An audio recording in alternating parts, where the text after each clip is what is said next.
नमस्कार दोस्तों, सुविधा चैनल में आप सभी का हार्दिक स्वागत है। आज हम बात कर रहे हैं क्लास 6 का चैप्टर नंबर 2 हिस्ट्री का, जो कि है on the trail of the earliest people, यानी जो प्रारंभिक जो मनुष्य थे, आरंभिक जो मनुष्य थे, उनकी राह किस प्रकार की थी, वो किस प्रकार से अपना फूड प्राप्त करते थे, कैसे वो अपना आखेट करते थे, या किस प्रकार वो एक जगह से दूसरी जगह जाते थे। इसकी पूरी डिटेल हम इस चैप्टर के अंतर्गत देखेंगे। तो यहाँ पर शुरुआत में आप देखिएगा कि यहाँ पर एक पूरी जर्नी दी गई है। तुषार किस प्रकार ट्रेन में जर्नी करता है और उसके अंकल उसे कुछ समझाते हैं। So Tushar was going from Delhi to Chennai for his cousin's wedding. अब यहाँ पर तुषार जो है वो दिल्ली से चेन्नई जा रहा है क्योंकि उसके कजिन की, उसके एक रिश्तेदार की शादी है। They were travelling by train and he had managed to squeeze into the window seat. अब वो जो है किस में सफ़र कर रहे हैं, वो ट्रेन में सफ़र कर रहे हैं और उसको एक विंडो वाली सीट जो होती है, खिड़की के पास वाली सीट मिल गई है। His nose glued to the glass pane. अब वो जो है वो ग्लास में अब देखे जा रहा है और उसकी नज़र कैसे पड़ रही है। As he watched trees and house fly past, his uncle tapped his shoulder and said, अब वो क्या हो रहा है, वो देख रहा है कि कैसे पेड़ पौधे या घर या खेत खलियान जो है बड़ी तेज़ी से गाड़ी आगे बढ़ रही है और वो सब पीछे तेज़ी से छूटते जा रहे हैं। तभी उसके जो चाचा हैं, उसके अंकल जो हैं, उन्होंने उसके कंधे पर हाथ रखा और बोले, do you know that trains were first used about 150 years ago. तो क्या तुम्हें पता है कि ये जो ट्रेन से यात्रा जो है वो सिर्फ 150 साल पहले से ही शुरू हुई है। And that people began using buses a few decades later. और बस तो उसके कुछ दशक बाद आई है।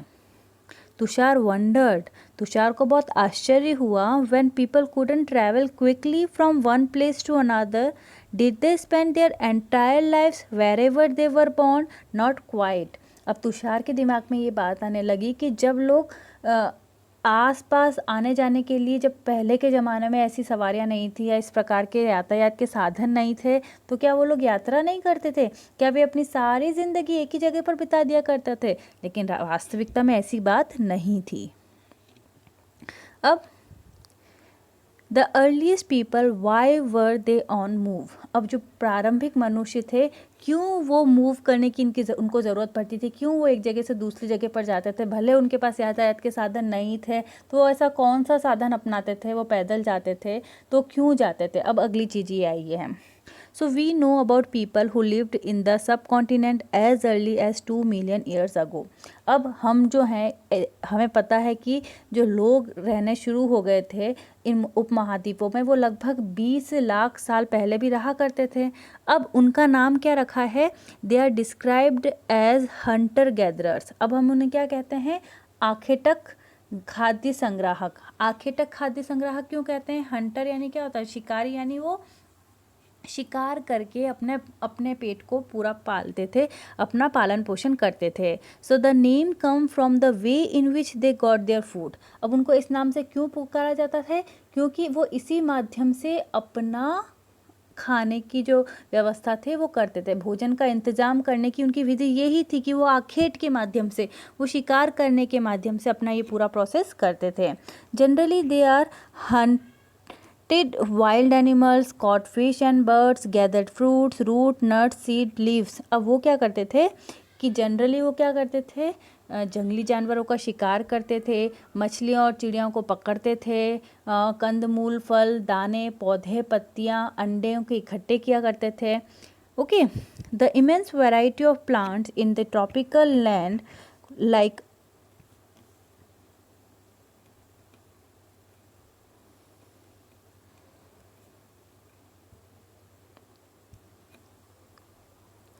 The immense variety of plants in the tropical land like our meant that the gathering plant produce was an extremely important means of obtaining food. अब हमारा जो उपमहाद्वीप जैसा जो ट्रॉपिकल रीजन है, यानी गर्म देश है थोड़ा, तो यहाँ पर पेड़ पौधों की बहुत सारी स्पीशीज़ मिलती है, बहुत सारी प्रजातियाँ मिलती हैं। इसलिए पेड़ पौधों से मिलने वाला जो फूड मटेरियल है या खाद्य पदार्थ हैं, वो एक अच्छा भोजन का स्रोत होते थे। ओके, तो हमारे ट्रॉपिकल रीजन्स में क्या था? बहुत सारी प्लांट स्पीशीज़ थी और वो प्लांट स्पीशीज़ खाने का एक अच्छा साधन थी। None of these things were easy to do, लेकिन ये सब कर पाना, उन सबको प्राप्त कर पाना बहुत आसान नहीं था। There are several animals that run faster than us, ऐसे बहुत सारे जानवर थे जो हमसे तेज भाग सकते थे, ह्यूमंस से तेज भाग सकते थे, मनुष्य उस समय के जो आरंभिक मनुष्य थे उनसे तेज भागते थे। मैनी दैट आर स्ट्रॉन्गर, उनमें से बहुत सारे जानवर ऐसे थे जो बहुत ज़्यादा ताकतवर होते थे। टू हंट एनिमल्स और catch fish and birds people need to be alert, quick and have lots of presence of mind. अब उस समय अगर जानवरों का शिकार करना है या मछलियाँ पकड़नी है या चिड़ियाएँ पकड़नी है तो लोगों को क्या बहुत ज़्यादा सतर्क या जागरूक और तेज होना पड़ता था। Now to collect plant produce you need to find out which plant or part of plant are edible. अगर अब आपको प्लांट पता करना है, आपको खाना है पेड़ पौधा, तो ये पता होना चाहिए था कि कौन सा पेड़ पौधा जो है वो खाने योग्य। हम किसी भी पौधे को तो नहीं खा सकते क्योंकि बहुत सारे पौधे हार्मफुल भी होते हैं। This is and can be eaten as many can be poisonous, क्योंकि बहुत सारे पॉइजनस हो सकते थे। You also need to find out about the seasons when the fruit ripen. अब ये भी पता होना चाहिए कि कौन सा फल कब पकता है, इसकी जानकारी होनी भी ज़रूरी है। नाउ यहाँ पे फिर एक क्वेश्चन पूछा गया है कि आपको क्या करना है, list the skills and knowledge that the children of these communities had. Do you have these skills and knowledge? तो यहाँ पर एक क्वेश्चन, तो यहाँ पर आपको क्या बताना है, ऐसे समुदाय में रहने वाले बच्चों में कौन कौन से ज्ञान होता था उसका वर्णन करना है कि हाँ भाई उनको पता होता था कि कौन सा प्लांट एडिबल प्लांट है, कौन सा एडिबल प्लांट नहीं है, या कौन से जानवर उनसे ज़्यादा ताकतवर हैं या उनसे तेज भाग सकते हैं, किनका वो शिकार कर सकते थे। तो ये सारा नॉलेज जो था उस समय के बच्चों में हो सकता होगा। अब आप ये सोचिए कि क्या आप में वो स्किल्स हैं या नहीं। अब हम आ जाते हैं आगे। There are at least 4 reasons why hunter gatherer move from one place to another. अब यहाँ पर टोटल 4 रीज़न हो सकते हैं, 4 कारण हो सकते थे कि उस समय के जो ये हंटर गैदरर पीपल थे वो एक जगह से दूसरी जगह पर घूमते होंगे। तो पहला रीज़न क्या है, first, if they had stayed at one place for a long time they would have eaten up all the available plant and animal resources, therefore they would have had to go elsewhere in search of food. अब पहला कारण तो ये हो सकता है कि एक ही जगह पर अगर कोई बहुत दिनों तक रहेगा तो वो वहाँ के आसपास के जितने भी पेड़ पौधे हैं, फल हैं या जानवर हैं उनको खाकर समाप्त कर देते थे। अब जब वो समाप्त हो जाएंगे तो खाने की तलाश में वो एक जगह से दूसरी जगह पर जाते होंगे। तो ये तो पहला रीज़न हो गया। अब सेकंड रीज़न क्या हो सकता है, second, animals move from one place to another place either in search of smaller prey or in case of deer or wild cattle in search of grass and leaves. That is why those who hunted them had to follow their movements. दूसरा कारण ये हो सकता है कि जानवर जो होते हैं वो अपने शिकार के लिए या फिर हिरण और मवेशी अपना चारा ढूंढने के लिए एक जगह से दूसरी जगह पर जाया करते थे, इसलिए इन जानवरों का शिकार करने वाले लोग भी जो थे वो इनका पीछे चले जाते थे। तीसरा रीज़न क्या हो सकता है, plants and trees bear fruits in different seasons. अब जो प्लांट्स जो हैं और जो अलग अलग पेड़ होते हैं उनमें जो फूल या फल आने का जो मौसम होता है वो अलग अलग होता था, तो मौसम के अनुसार हो सकता है कि वो अलग अलग इलाकों में घूमते हों। और फोर्थ रीज़न है, people, plants and animals need water to survive. अब चौथा इंपॉर्टेंट कारण ये है कि बिना पानी के ना तो पेड़ पौधे जीवित रह सकते हैं ना प्राणी जीवित रह सकते हैं। So water is found in lakes, streams and rivers, while many rivers and lakes are perennial, यानी जहाँ पर हमेशा पानी रहता है। अदर्स आर सीजनल, तो कुछ पानी जो नदियाँ हैं या झील हैं वो ऐसी हैं जिनमें पानी कभी नहीं सूखता, लेकिन कुछ झील और नदियों में क्या होता है कि बारिश के बाद ही पानी मिल पाता है। तो क्या होता है कि लोग जो थे वो नदियों के जो किनारे बसे हुए लोग होते थे वो सूखे मौसम में हो सकता होगा कि बारिश मतलब पानी को ढूंढने के लिए वो एक जगह से दूसरी जगह पर जाया करते हों। तो यहाँ पर आपको यही बताया गया है। इसके अलावा हो सकता था कि लोग अपने people have travel to meet their friends and relatives, okay, but they travelled on foot. ये चीज़ आपको याद रखनी है कि वहाँ पर उस समय किसी भी प्रकार का कोई साधन नहीं था ट्रैवलिंग के लिए। वो भले अपने नाते रिश्तेदारों से या मित्रों से भी अगर मिलने जाते थे तो वो पैदल ही यात्रा करते थे। अब यहाँ पे बहुत सिंपल कुछ क्वेश्चन पूछे हैं कि आप अपने स्कूल में कैसे आते हो, आपको स्कूल पैदल आने में कितना समय लगता है, और अगर आप बस या साइकिल से स्कूल जाएंगे तो आपको कितना समय लगेगा। Now how do we know about these people. अब हम बात कर रहे हैं कि हमें ये जो आरंभिक मानव थे, जो कि हंटर, जो कि हम कह सकते हैं आखेट करके या शिकार करके अपना भोजन प्राप्त करते थे, इनकी जानकारी कैसे मिलती है, हमें कैसे पता चलता है कि हाँ भाई इस प्रकार के लोग भी प्रेजेंट थे प्राचीन समय में। So archaeologists have found some of the things hunter gatherer made and used. अब जो पुरातत्वविदी हैं उनको कुछ ऐसी वस्तुएं मिली हैं, हम क्या कर सकते हैं, हमें कोई पुरानी चीज़ें मिल सकती हैं, उन्हीं से हम पता लगा सकते हैं। तो इन पुरातत्वविदों को कुछ ऐसी वस्तुएं मिली हैं जिनका निर्माण और उपयोग ये जो थे हंटर गैदरर्स वो उपयोग में करते थे। It is likely that people made and used tools of stone, would, bones, of which stone tool have survived best. और ये भी हो सकता है कि उन लोगों ने क्या किया होगा अपने काम के लिए, हो सकता है उन्होंने पत्थर का उपयोग किया हो, या लकड़ियों से कुछ औजार बनाए हों, या हड्डियों से औजार बनाए हों। और कुछ जो औजार हैं पत्थरों से बने हुए जो औजार हैं वो आज भी बचे हुए हैं, और उन्हीं के आधार पर हमने पता लगाया है कि उस ज़माने में लोग इस प्रकार से आखेट करके अपना भोजन और की प्राप्ति करते होंगे।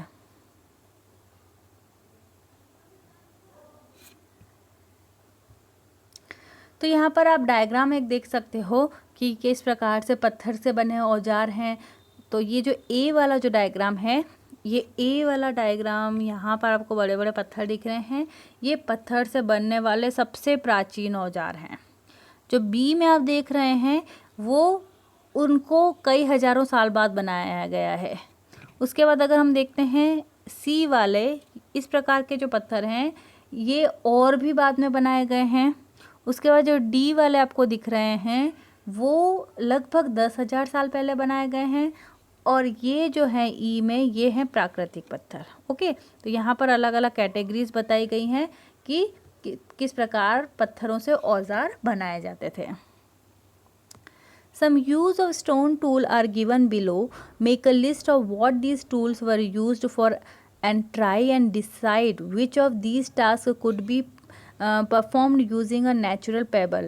Give reasons for your answer. अब यहाँ पे क्वेश्चन पूछा गया है कि पत्थरों के औजार के उपयोग बताए हैं, और आपको एक सूची बनानी है कि हाँ ये औजार किस काम आता होगा, ठीक है, या फिर और कौन कौन से काम किए जा सकते थे इन पत्थरों से। तो आप बताइए, तो पत्थरों से क्या किया जाता होगा, औजार बनाए जाते होंगे। उन औजारों का उपयोग कहाँ किया जाता होगा, हो सकता है फल फूल को काटने में किया जाता होगा, या हड्डियों को या मांस को काटने के लिए किया जाता होगा, या पेड़ों की छाल को उतारने के लिए किया जाता होगा, या जानवरों की खाल को उतारने के लिए किया जाता होगा, या अपने हथियार बनाने के जो टूल्स होते हैं औजार उनको बनाने के लिए किया जा सकता है। तो ये सारे रीज़न होंगे कि इन पत्थरों का उपयोग किया जाता था। Some of the stone tools were used to cut meat and bone, scrap bark and hides, chop fruit and roots. Some may have been attached to handle of bone or wood to make spears and allow for hunting. Other tools were used to chop wood, which was used as firewood. Wood was also used to make huts and tools also. अब यहाँ पर यही बात बताई है कि कुछ औजारों का उपयोग तो फल फूल को काटने के लिए, हड्डी और मांस को काटने के लिए, छालों को, जानवरों की खालों को उतारने के लिए किया जाता था। कुछ के साथ हड्डियां या लकड़ियों के को करके भाले या बाण जैसे हथियार बनाए जाते थे। कुछ औजारों से लकड़ियां काट दी जाती थी, और कई जो औजार थे वो झोंपड़ियां और औजार बनाने के काम में भी लिए जाते थे। अब यहाँ पे दो डायग्राम दिए गए हैं। जो पहला वाला डायग्राम है उसमें बताया गया है कि जड़ों को, जो खाने वाली जो जड़ें होती हैं, रूट्स होती हैं, उनको खोदने के लिए किस प्रकार के औजारों का उपयोग किया गया है वो यहाँ पर बताया गया है। और जो दूसरा डायग्राम है उसमें क्या बताया गया है कि किस प्रकार जानवर की खाल से बने वस्त्रों को सिलने के लिए भी पत्थरों का उपयोग किया जाता था। ओके, तो ये दो डायग्राम यहाँ पर आपको वापस दिखाए गए हैं। अब अगला टॉपिक है choosing a place to live in. अब यहाँ पर रहने की जगह कैसे निर्धारित की जाती होगी वो हम देख लेते हैं। अभी तो हमने देखा कि क्या 4 रीज़न हो सकते हैं कि लोग एक जगह से दूसरी जगह पर जाते थे। अब हम देखते हैं रहने की जगह निर्धारित करना। अब यहाँ पर आपको बोला गया है कि आपको ये मैप देखना है और उसमें जो भी रेड ट्रायंगल दिख रहे हैं आपको यहाँ पर, जैसे कि ये रेड ट्रायंगल वाला जो एरिया है वो आपको पता लगाने हैं। जैसे यहाँ रेड ट्रायंगल है, ये पूरा रेड ट्रायंगल वाला एरिया है। तो इस मानचित्र को देखकर, इस मैप को देखकर आपको जो लाल त्रिकोण वाला स्थान है वो सब बताने हैं। और वो सब स्थान कौन से हैं? All the places marked with red triangle are sites which archaeologists have found evidence of hunter gatherer. Okay, ये सारे ऐसे स्थान हैं जहाँ पर ये जो आरंभिक मनुष्य थे जो कि हंटर गैदरर थे, इनके होने के प्रमाण मिलते हैं। यहाँ पे अलग खुदाई में इस प्रकार के या तो औजार मिले हैं या कुछ ऐसी निशानियाँ मिली हैं जिससे पता चलता है कि ये हंटर गैदरर इसी इलाकों में, इन्हीं एरियाज़ में रहते थे। Only some are shown on the map. बहुत सारी जगह में रहते थे लेकिन मैप में कुछ गिने चुने स्थान ही बताए गए हैं। और कई जो साइट्स हैं वो मोस्टली देखा गया है कि नदियों और झीलों के किनारे पर ही प्रेजेंट है। तो ये पूरा मैप आप देख सकते हैं। यहाँ पर जितना भी लाल कलर के जो त्रिकोण हैं वो सारी कौन से एरिया हैं? ये सारे पूरा स्थल है, यानी बहुत प्राचीन स्थल है जहाँ पर आरंभिक मनुष्य रहते थे। ये चीज़ आपको पता होनी चाहिए। Now as stone tools were important, people tried to find places where good quality stone were easily available. अब ये भी हो सकता है कि हमें ये उनके लिए क्या था, पत्थर के जो उपकरण थे, पत्थर के जो औजार थे वो बहुत अच्छे थे या उनके लिए बहुत इंपॉर्टेंट थे, मुख्य थे। तो हो सकता है कि लोग ऐसी जगह भी ढूंढते हों जहाँ पर अच्छे पत्थर मिलते हों और उन अच्छे पत्थरों से वो औजार बनाते हों। और उनके जो स्थल थे उनको कहा जाता था factory site. These are called as factory site, जिनको उद्योग का स्थान कहा जाता था उनके। Now how do we know where those factories were. अब हमें कैसा पता चले कि वो उद्योग स्थल या फैक्ट्री साइट कहाँ थे? तो usually we find blocks of stone tools that were made and perhaps discarded because they were not perfect. हो सकता मतलब जो पुरातत्व विधि हैं उनको कई ऐसी जगहों पर ऐसे बड़े बड़े पत्थर के टुकड़े मिले हैं या ऐसे उपकरण मिले हैं, या तो वो लोग उन्हें छोड़ कर चले गए हैं। हो सकता है कि वो अच्छे से ना बने हों, परफेक्ट नहीं बने थे इसलिए उनको छोड़ गए, या उनका जो वेस्ट पत्थर के टुकड़े थे या टूटे फूटे जो रह गए वो उन स्थलों पर मिल गए हैं।